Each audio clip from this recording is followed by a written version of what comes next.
자선에 대한 이야기. 오른손이 하는 것을 왼손이 모르게 하라라고 하는 말씀이 있는데 이것을 이해하는 사람이 있을까? 오른손이 하는 것을 왼손이 모르게 하라라는 말을 왼손이 하는 것을 오른손이 모르게 하라라는 말로 바꿔도 되는 것인가?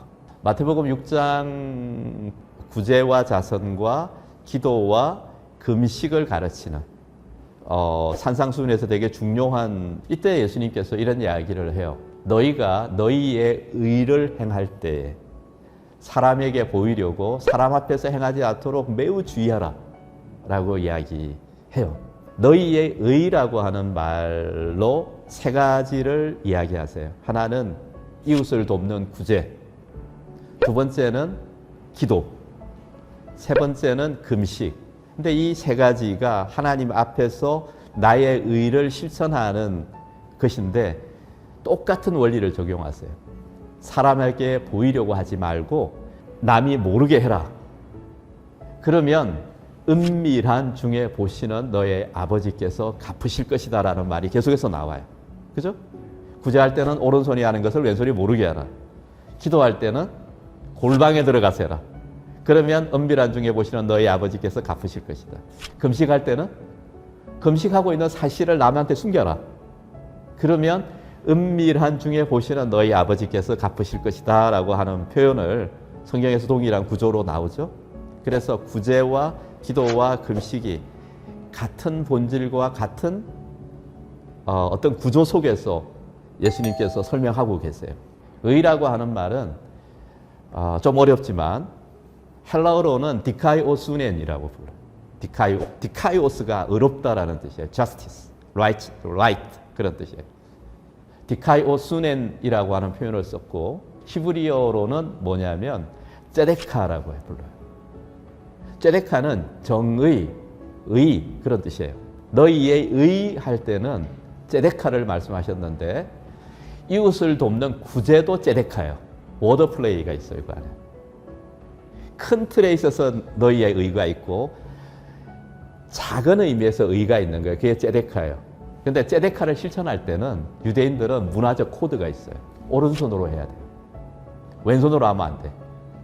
오른손으로 한다라는 말은 뭐냐면 성경에서 오른손, 오른편이라고 하는 거는 존중과 권위를 상징하는 거예요. 베냐민 지파할 때 벤아민은 오른손의 아들이라는 뜻이에요. 아민이 오른손이고 예수님은 성부 하나님의 왼편에 있어요, 오른편에 있어요? 오른편에 있다 그래요. 앞에서 보면 오른편인데 왜 뒤에서 보면? 뒤에서 보면 왼편인가요? 위에서도 오른편, 아래에서도 오른편이에요. 왜냐하면 하나님의 영광과 권위와 권능의 편에 앉아 계신 거예요. 그게 오른편이라는 거예요. 이웃을 도울 때는 유대인들은 오른손으로 일어서서 도와야 돼요. 앉아서 왼손으로 던져주면 안 돼. 그 사람을 존중하고 권위를 가지고 그들을 세워주기 위한 형태로 해야 돼요. 페스탈로치가 이런 이야기를 했어요. 자녀들에게 가장 좋은 교육은 부모가 선행을 행하다가 자녀에게 들키는 일이다. 아이들은 부모가 이웃을 어떻게 섬기는지, 돕는지, 친절을 베푸는지, 환대하는지, 어떻게 구제하는지 엄청 영향을 받습니다. 그리고 그 일에 아이들은 어릴 때부터 같이 참여. 이스라엘 모든 가정에 ጼ데카라고 하는 구제함이 있어요. 문화가 있어요.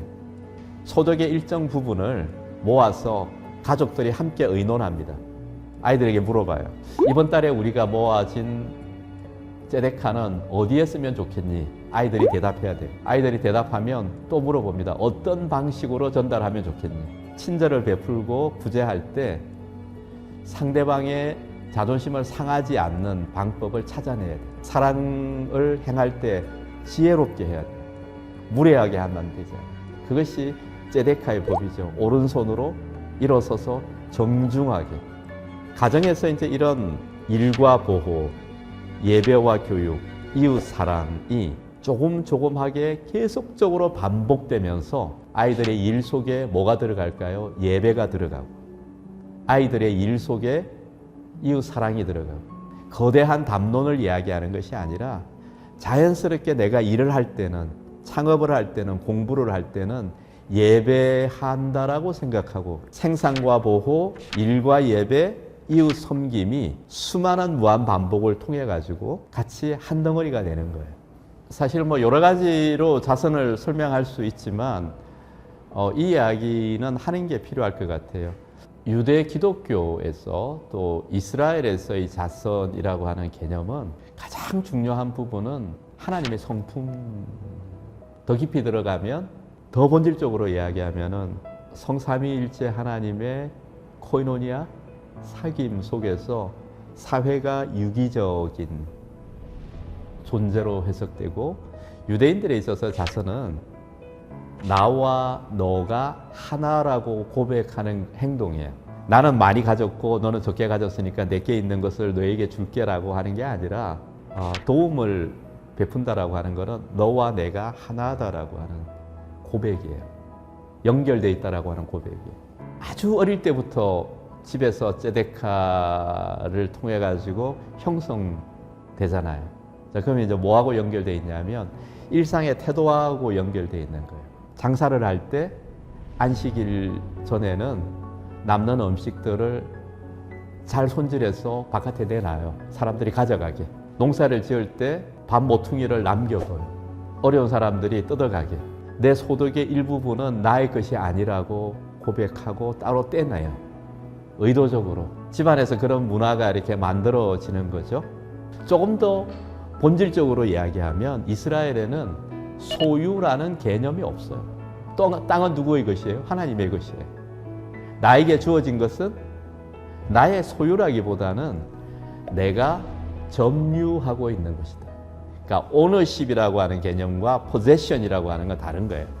나에게 맡겨주신 것이다. 그래서 어떤 면에서는 사물과 재산에 대해서 이것은 청직이라고 하는 생각이 더 강한 거죠. 성경이 지지하는 것은 우리는 선한 청지기이다. 하나님의 일을 위해서, 이웃을 위해서 나에게 맡겨주신 것이다. 그래서 나에게 유효한 부분은 고아와 가난한 자들을 위해서 지혜롭게 쓰는 것이 당연하다.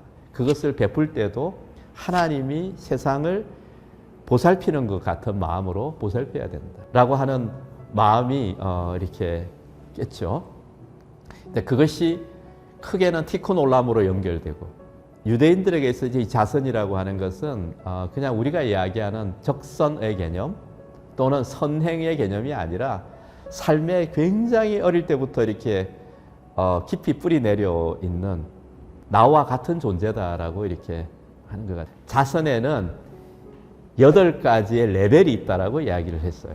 그래서 이웃을 돕는 방식 중에서 가장 좋은 방식은 다른 사람이 도움을 받고 있다라고 느끼지 못하도록 돕는 거예요. 그거는 사업적으로 파트너가 돼주거나 아니면 기술 지원을 해주거나 또는 선금을 주거나 이런 방식으로 사업적 행운을 얻었다고 느끼게 만들어주는 것이 가장 높은 차원의 자선이고, 그것보다 낮은 거는 뭐냐면 공동모금이에요. 도움을 줄 사람은 한 바구니에 돈을 담고 도움이 필요한 사람은 그 바구니에서 돈을 가져가는 거예요.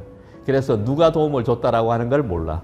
공동의 주머니에 풀에 모아가지고 나누어주고 지혜롭게 나누어준다라고 하는 건 뭐냐면 시스템으로 돕는데 하나님께 바치고 하나님께 도움을 받는다라고 생각하기 때문에 자존감에 훼손되지 않아요. 그 다음에 이제 이스라엘 사람들이 있는 이 자선의 문화에 있어서 되게 중요한 그것은 뭐냐면 아주 오랫동안 유대인들이 도적질 하지 말라라고 하는 10계명의 말씀을 가지고 비영리 단체를 운영할 때 어떻게 하면 투명성과 책무성을 감당할 것인가를 굉장히 오랫동안 공부를 많이 해왔어요. 이스라엘에게 있어서 순결하다, 퓨어하다라고 하는 개념은 민수기에 너희는 하나님과 이스라엘 앞에서 순결하라, 나키하라라고 하는 표현, 나키할 것이다라고 하는 표현이 있어요. 이스라엘에게 있어서 하나님과 이스라엘 앞에서 순결하라. 하나님 앞에 순결한 거는 가능할 것 같아. 내 마음을 꿰뚫어 보시는 분이니까, 그죠? 내가 동기가 검지 않으면 하나님 앞에 순결해요. 유대인들이 많이 고민하는 것이 다른 사람이 오해할 수 있는 소지를 만들지 않는 수준까지 처신해야 된다. 차를 탈 때 교수님은 여학생을 옆자리에 태우지 않고 뒷자리에 태워야 돼요. 연구실에서 여학생을 상담할 때는 문을 열어놓고 상담해야 돼요. 돈을 집행할 때 오해할 수 있는 소지를 전혀 만들지 않기 위해서 어떻게 행동해야 돼요. 마인드세트는 바울에게도 잘 발견이 돼요. 가난한 예루살렘 교회를 돕기 위해서 소아시아의 교회들에게 연보를 요청했을 때 어떻게 하면 그분들이 돈이 잘 됐을까에 대해서 의구심을 갖지 않도록 여러 가지 장치를 제안해요. 그래서 바울은 유대인들의 ጼ데카의 문화에 있어서 굉장히 깊은 차원을 이미 물론 이제 예수님 이후에 유대인들의 기부 문화도 또 예수님께 또 영향을 받아서 경쟁적으로 더 이렇게 심화됐다고 생각해요. 수많은 유대인 개토들이 기독교와의 이 인터액션, 상호작용을 통해서 또 풍성해지고 또 성경에 대해서 조금 더 깊이 바라보게 되는 과정이 있었지만 지금 전 세계의 사회적 책임이라든지 ESV라든지 ESG라든지 이런 부분에 성경의 유대인들과 기독교가 많은 깊은 영향을 미쳤다라고 하는 것에 대해서 우리가 기억해야 돼요. 특별히 세계적인 어떤 아젠다가 세팅되는 그런 과정에서도 마찬가지로 ESG는 그 속에 성경적 코드가 담겨 있다고 우리가 생각해야 될 거예요.